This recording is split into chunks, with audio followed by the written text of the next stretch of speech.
Jake Morrison stood on the bridge of the UES Horizon and watched the stars through the main window.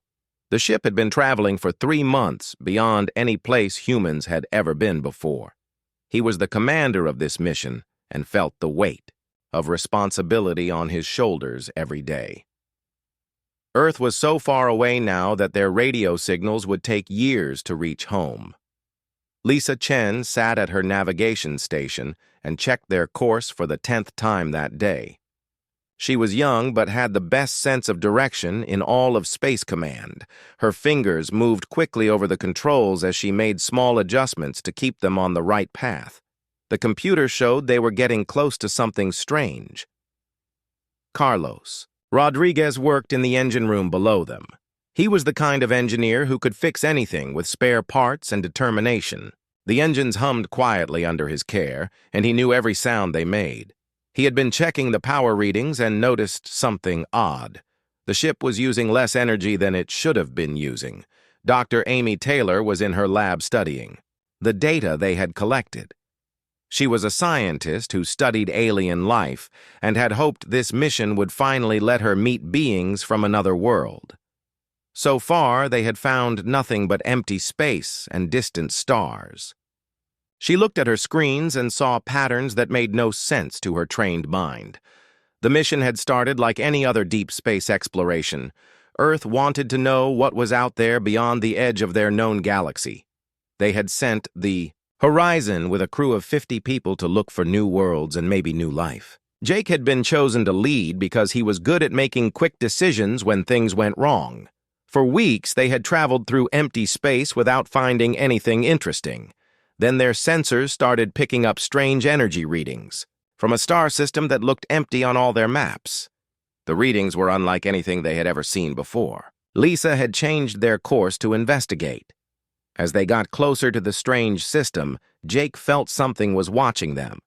He could not explain why he felt this way, but the feeling grew stronger each day.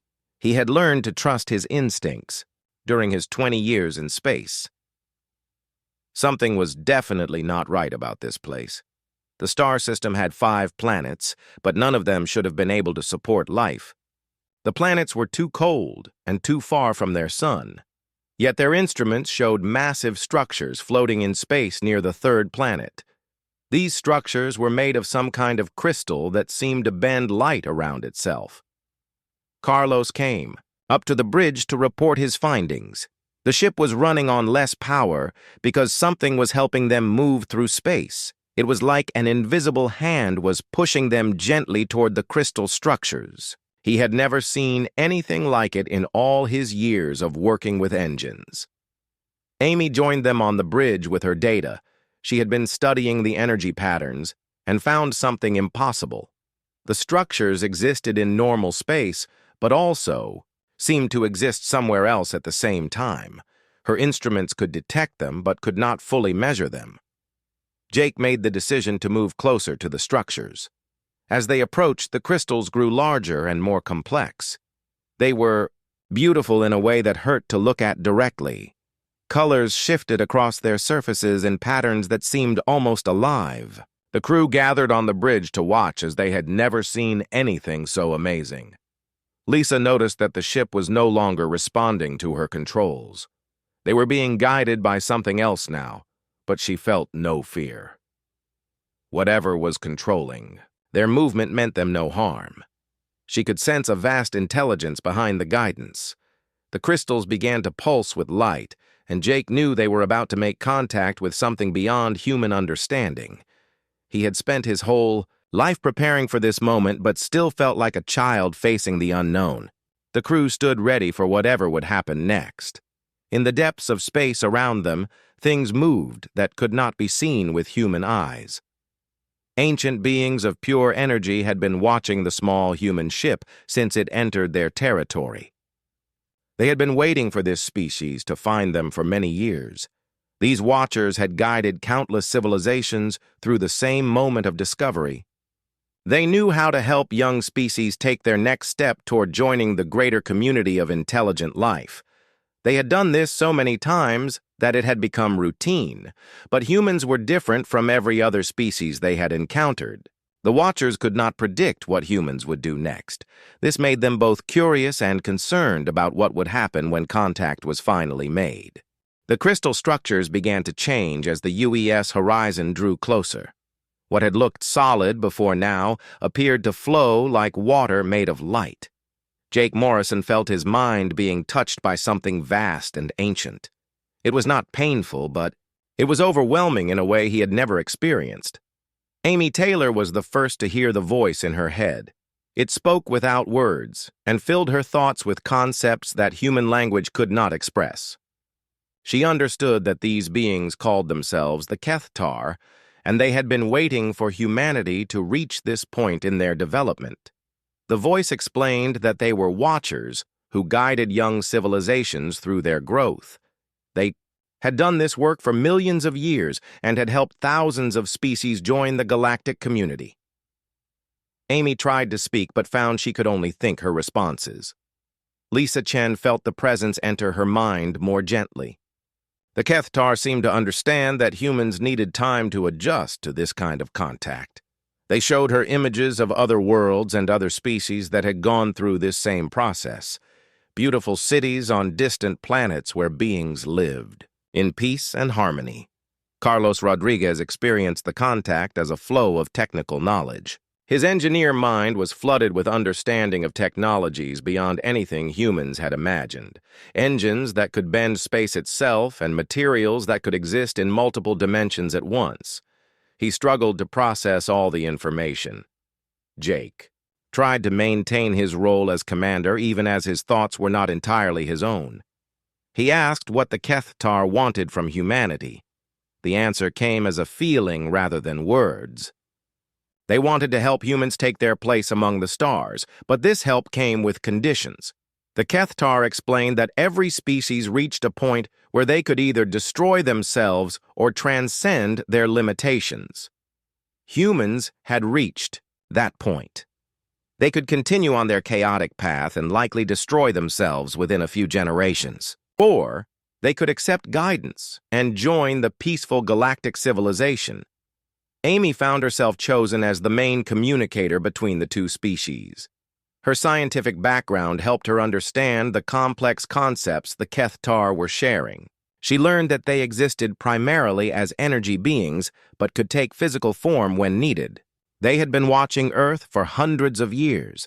The energy beings showed the crew images of human history, wars and conflicts that had shaped their species, the development of nuclear weapons, and the close calls that had almost ended everything. The Kethtar had observed it all and recorded every detail in their vast databases, but they had also recorded acts of kindness and cooperation that impressed them. Humans had a capacity for both great destruction and great compassion. This duality made them fascinating to study, but also dangerous to let develop without guidance. Through Amy, the Kethtar made their offer clear. Humanity could join thousands of other species in a galactic federation where war was unknown and resources were shared equally. They would be given technology and knowledge that would end poverty and disease on Earth. All they had to do was accept Kethtar guidance in their future development. Jake asked what would happen if humanity refused this offer. The answer was not threatening, but was honest. Most species that refused guidance eventually destroyed themselves. The Kethtar would continue to watch, but would not intervene to prevent human extinction. Lisa wanted to know more about the other species in this galactic community. The Kethtar showed her images of beings that looked like living crystals, others that were made of gas and light. Each species had been guided to find their perfect role in the greater civilization. Carlos asked about the technology they were offering. The Kethtar demonstrated by making small changes to the horizon engines. Suddenly, the ship could move faster than light without any strain on the hull. They had just been given the keys to the galaxy. Amy realized that this was not just first contact, but a test of human nature itself. The Kethtar were studying how humans would respond to this choice. Would they accept the safe path that had worked for so many others? Or would they try to find their own way? The crew spent hours in mental contact with the energy beings, learning about their role as cosmic shepherds. They had prevented countless wars and guided species away from dangerous technologies. They had never failed to help a species that accepted their guidance. But Jake noticed something in the way they spoke about other civilizations. Every species they had helped seemed to follow the same pattern.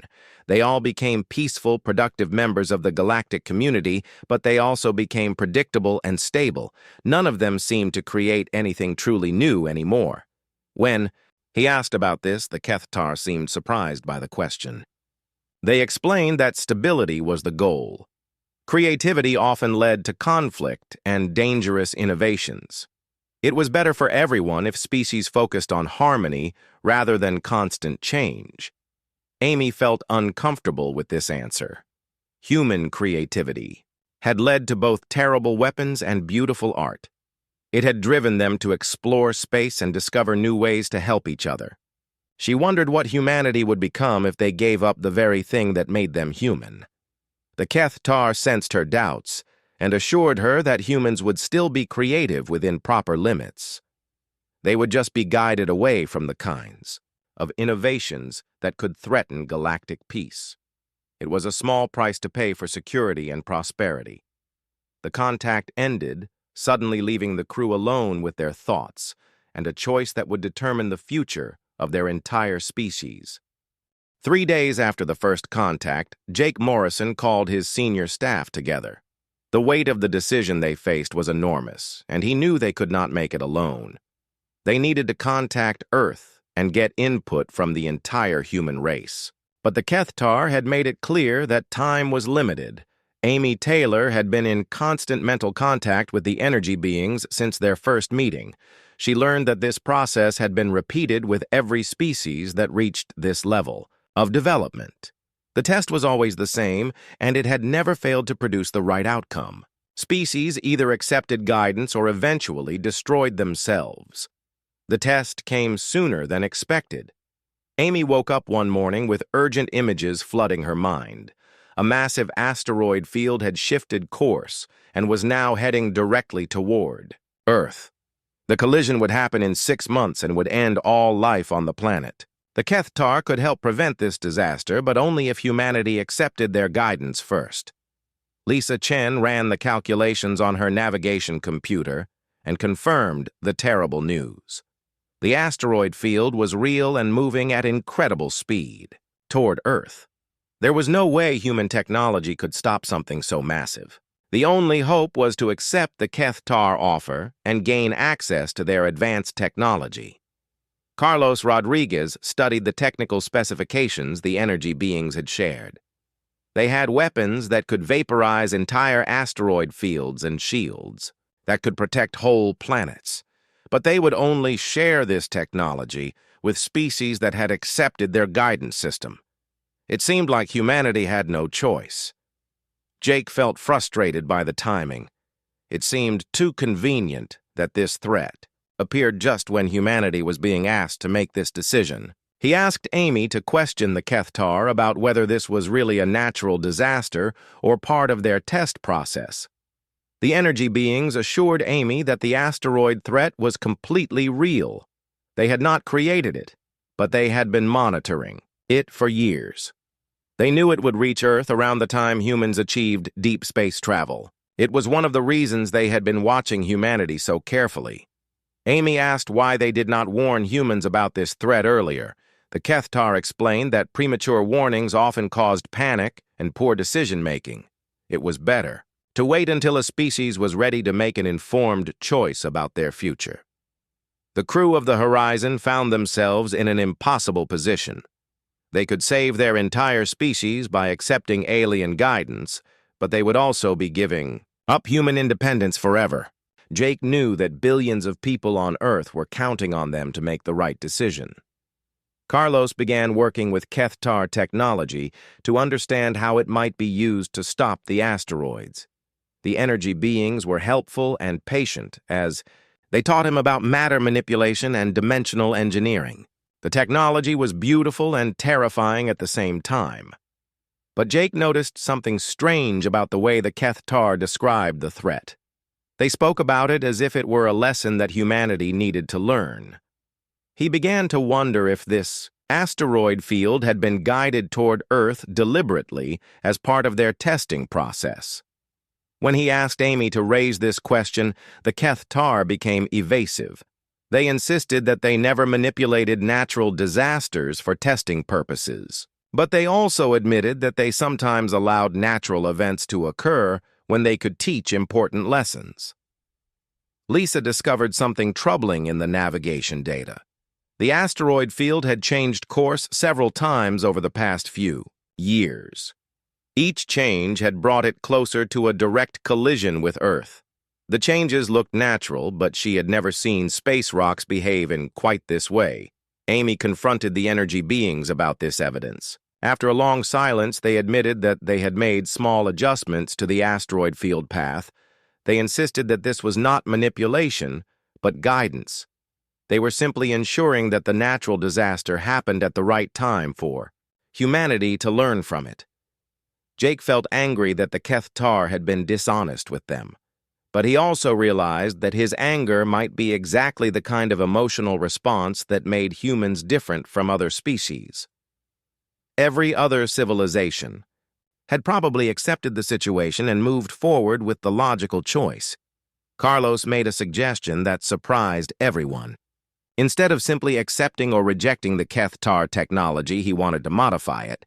He had noticed ways that human engineering principles could improve their designs. He wanted to solve the asteroid problem using both human creativity and alien knowledge. The Keth-Tar were puzzled by this approach. No other species had ever tried to modify their technology. They had always either accepted it as offered or rejected it completely. They were not sure how to respond to this unexpected middle path. Amy realized that Carlos had found something important. Humans did not have to choose between complete independence and complete dependence. They could forge a partnership where both species contributed their strengths to solving problems. Jake made a decision that would change everything. Instead of asking the Keth-Tar for their help, he asked if they would work with humans as partners. He wanted to combine human unpredictability with alien knowledge to find a solution that neither species could discover alone. The energy beings had never encountered this kind of request before. Their databases contained no protocols for partnership with younger species. They had always been the teachers, and other civilizations had always been the students. This role reversal was completely outside their experience. Lisa suggested that they contact other species in the galactic community. Maybe some of them would be interested in this collaborative approach to problem-solving. The Keth-Tar seemed shocked by this idea. They had never had a species try to communicate with others during the testing process. Amy could feel the confusion and concern of the energy beings through their mental link. They were dealing with something they had never seen before in millions of years of guiding species. Humans were not following any of the expected patterns, and this made them both fascinated and worried about what would happen next. Lisa Chen spent 3 days working on something the Keth-Tar had never seen before. She was trying to contact other species in the galactic community without going through the energy beings first. Her navigation systems had been modified with alien technology, and she was using them to send messages across the galaxy. Amy Taylor felt the growing anxiety of the Keth-Tar through their mental connection. They kept asking her to stop Lisa from reaching out to other civilizations. This was not how the process was supposed to work. Every species was meant to deal with them directly without outside influence. But Amy had discovered something troubling about the asteroid threat. While studying the Keth-Tar technical data, she found evidence that the space rocks were not entirely natural. Someone had been steering them toward Earth for decades. The energy beings had not just allowed this to happen, they had made it happen. Jake. Morrison confronted the Keth-Tar about this deception. Through Amy, they admitted that they had been guiding the asteroids toward Earth as part of their standard testing procedure. Every species faced a similar crisis at the moment when they had to choose between independence and guidance. The energy beings explained that this was necessary to help species make the right choice. Without a real threat, most civilizations would reject guidance and eventually destroy themselves. The asteroid field was real and dangerous, but it had been positioned to create the perfect teaching moment. Carlos Rodriguez was horrified by this revelation. The Kethtar were willing to risk the destruction of entire planets to maintain their testing protocols. He realized that billions of people on Earth were in danger not because of a natural disaster but because of an alien evaluation system. Jake made a decision that shocked the energy beings. Instead of working within their system, he decided to expose it to everyone. He ordered Lisa to broadcast their entire conversation with the Kethtar to every species they could reach. The galaxy was going to learn the truth about their supposed protectors. The response from other civilizations was immediate and overwhelming. Species that had been living under Kethtar guidance for thousands of years suddenly understood that their own crises had been manufactured. They had never been given a real choice about their futures. Amy found herself flooded with mental communications from beings across the galaxy. A crystalline species called the Veltar sent images of the volcanic eruptions that had convinced them to accept guidance. A gaseous race called the Morden shared memories of the plague that had driven them to seek Kethtar help. Every species had faced a perfectly timed disaster that made accepting guidance seem like their only option. The Kethtar had been manipulating galactic civilization for millions of years. They had created the very problems they claimed to solve. Lisa established communication networks between dozens of species for the first time in their history. Without Kethtar oversight, these civilizations began sharing knowledge and perspectives that had been hidden from each other for millennia. The exchange of ideas was explosive. The Veltar had developed crystal technology that could store vast amounts of energy. The Morden had learned to manipulate matter at the molecular level. The Zenkari had mastered time dilation fields. Each species had unique capabilities that could benefit all the others. Carlos began working with engineers from 20 different worlds to solve the Earth asteroid problem. Instead of using Kethtar technology, they combined their various approaches into something completely new. The solution they developed was more elegant and efficient than anything the energy beings had offered. Jake realized that the galaxy had been stagnant under Kethtar rule because no one had been allowed to innovate freely. Every species had been guided into safe, predictable roles that prevented the kind of creative collaboration that was now happening. The energy beings tried to restore order by creating new crises across the galaxy. Suddenly, multiple species faced disasters that required immediate Kethtar intervention.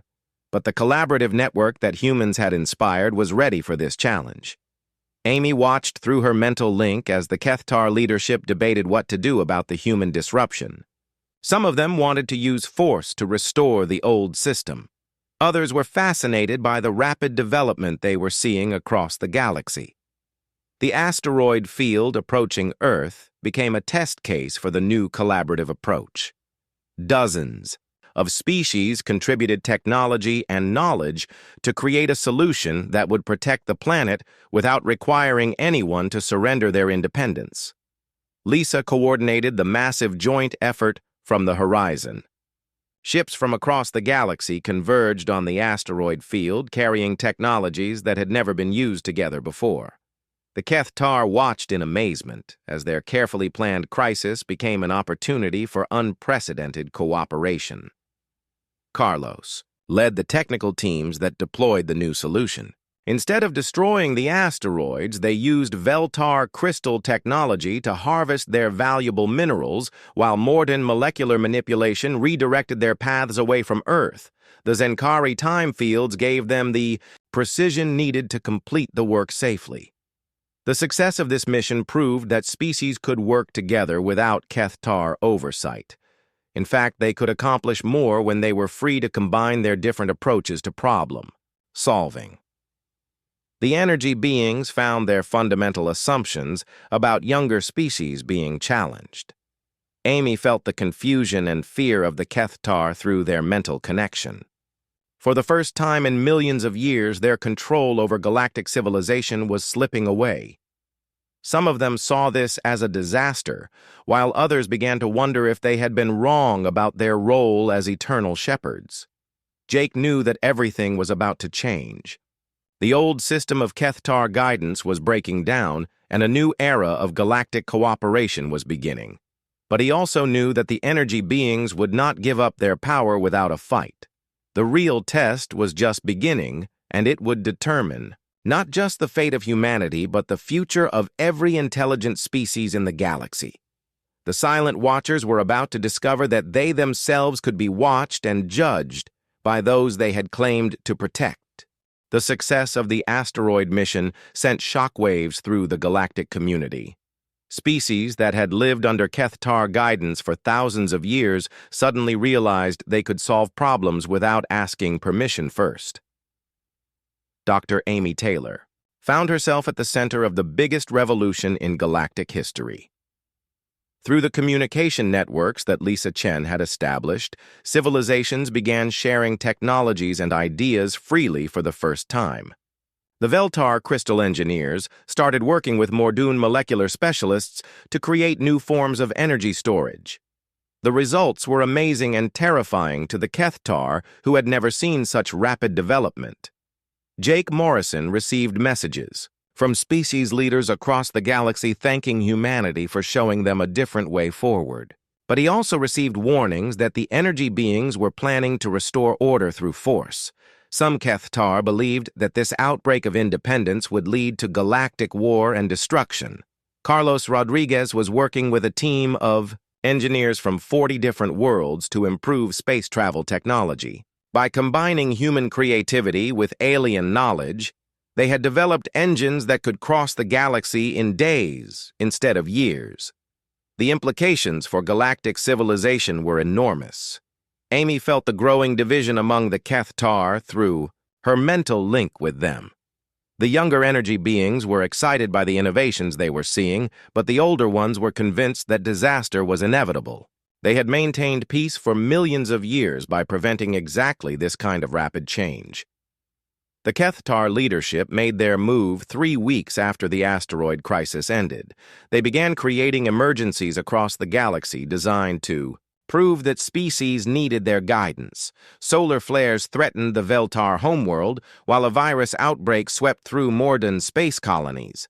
But instead of turning to the Kethtar for help, the affected species reached out to their new collaborative network. The Veltar received crystal shields from their allies, while the Mordoon got medical assistance from species that had developed advanced biological treatments. Every crisis was met with rapid cooperative response. Lisa watched from the horizon. As the galactic community proved, it could handle problems without Kethtar oversight. In fact, the solutions developed through collaboration were often better than what the energy beings could have provided. Species were learning from each other and growing stronger together. The Kethtar response was to escalate their interventions. They began manipulating space itself to create barriers between star systems. If species insisted on collaborating without guidance, then they would be prevented from communicating at all. The galaxy would return to the isolated stability of the old system. Amy felt the panic and anger of the energy beings as their control continued to slip away. They could not understand how species they had guided for millennia could suddenly become so independent and innovative. Everything they believed about younger civilizations was being proven wrong. But the collaborative network had anticipated this response. Carlos and his engineering teams had been developing new communication technologies that could bypass Kethtar interference.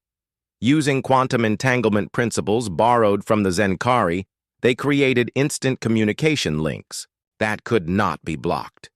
Jake realized that the galaxy was splitting into 2 factions.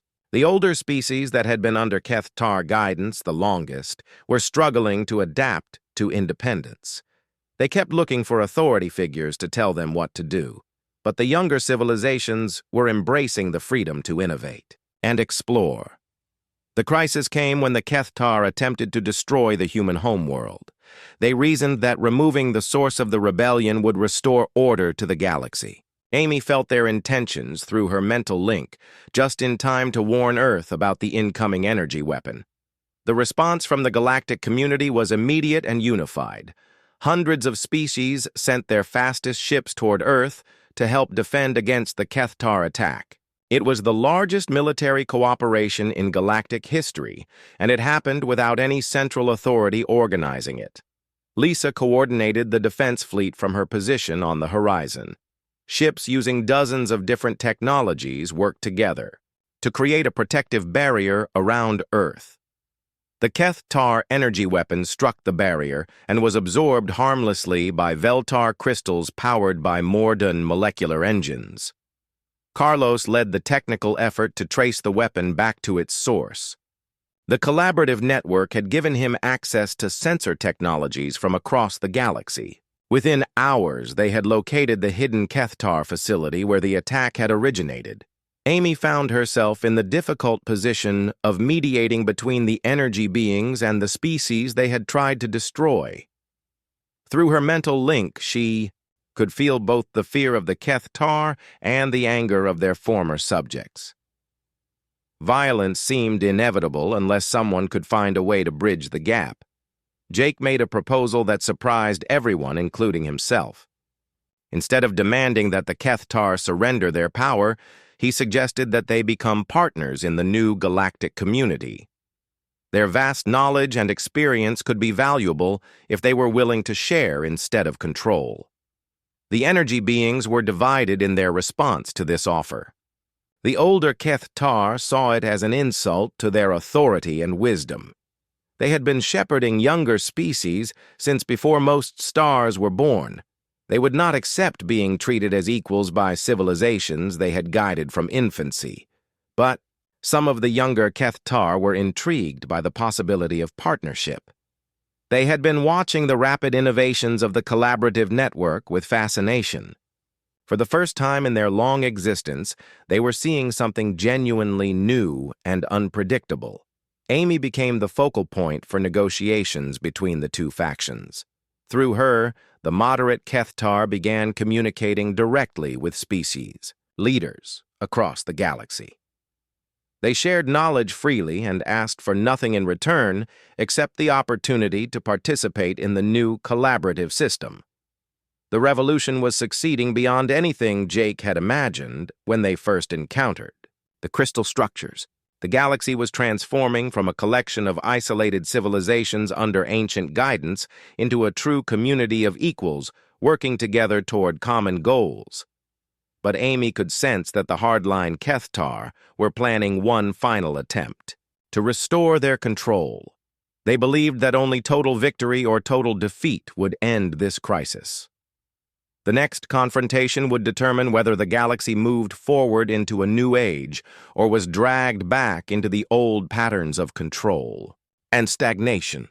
The final confrontation came sooner than anyone expected. Amy Taylor woke up screaming as the mental link with the Kethtar was flooded with images of destruction. The hardline energy beings had decided that if they could not control the galaxy, then no one should have it. They were preparing to trigger supernovas in populated star systems. Jake Morrison called an emergency meeting of the collaborative network leaders. Representatives from over 100 species gathered virtually to discuss how to stop the Kethtar extremists. Many wanted to fight, but Jake knew that violence would only prove the energy beings were right about younger species being destructive. Lisa. Chen worked frantically with her expanded communication systems to reach moderate Kethtar who might be able to stop their own extremists. But the energy beings were divided into factions that were no longer speaking to each other. The moderates were being overwhelmed by those who believed destruction was preferable to loss of control. Carlos Rodriguez led teams of engineers from across the galaxy in developing defenses against stellar manipulation. But they were working with technologies they had never seen before while racing against beings who had millions of years of experience. The odds seemed impossible. Amy found herself caught between the two sides as her mental link connected her to both moderate and extremist Kethtar. She could feel their ancient fear of chaos and their genuine belief that guidance was necessary to prevent galactic destruction. But she could also feel their growing realization that they might be wrong. The first supernova was triggered in an empty system as a demonstration of Kethtar power. The energy release was visible from hundreds of light years away and served as a warning to any species that continued to reject guidance. Several civilizations immediately began requesting a return to the old system. Jake knew that fear was the extremists' greatest weapon. If they could convince enough species that independence led to destruction, then the collaborative network would collapse. He made a decision that would either save the galaxy or doom it to civil war. Instead of preparing for battle, Jake ordered the entire collaborative fleet to stand down. He sent a message to every species in the network, asking them to join him in traveling unarmed to the Kethtar stronghold. They would not fight the energy beings, but they would not surrender to them either. The response was mixed, but enough species agreed to make the plan workable. Thousands of ships from hundreds of worlds began converging on the crystal structures where the Kethtar leadership was based. They came without weapons, but also without fear. Amy felt the confusion of the extremist Kethtar as the massive fleet approached their position. They had expected either submission or aggression, but this peaceful mass gathering was outside their experience. Their databases contained no protocols for dealing with determined, non-violent resistance. Carlos had equipped the fleet with communication arrays that could broadcast thoughts and emotions as well as words.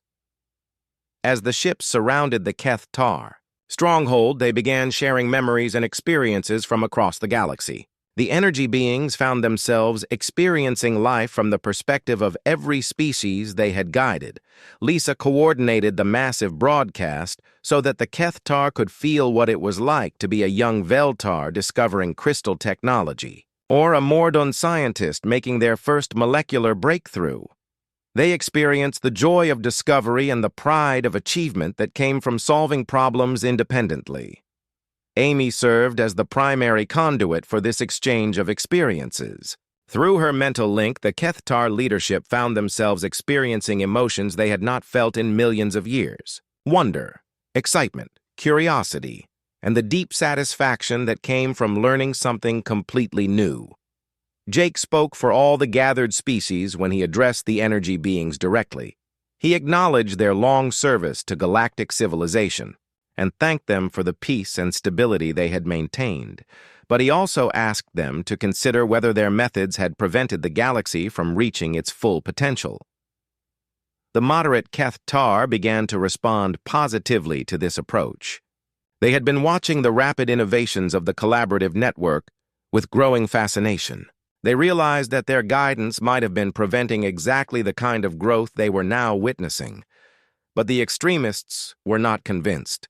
They prepared to trigger more supernovas to scatter the peaceful fleet. Amy felt their determination through her mental link and knew that words alone would not be enough to stop them. Carlos and his engineering teams had been working on a surprise for the Kethtar extremists. Using collaborative technologies, they had learned to manipulate the same forces that powered stellar cores. As the energy beings prepared to destroy stars, the gathered fleet began healing them instead. The display of power was subtle but unmistakable. The collaborative network had developed technologies that matched Kethtar capabilities, but were being used to create rather than destroy. Stars that had been destabilized were restored to perfect balance by beings the energy beings had considered primitive. Amy felt the shock and awe of the extremist Kethtar as they realized what they were seeing. These younger species had not only matched their technological achievements, but had found ways to use them that the ancient energy beings had never considered. Jake made his final offer to the Kethtar leadership. The galaxy needed their wisdom and experience, but as partners, not as rulers. They could continue to guide and teach, but they would also need to learn and grow. The age of one-sided relationships was ending. The response took hours as the energy beings debated among themselves. Amy felt their internal struggle through her mental link. Millions of years of thinking one way could not be changed easily even when faced with overwhelming evidence, but gradually the moderate voices prevailed.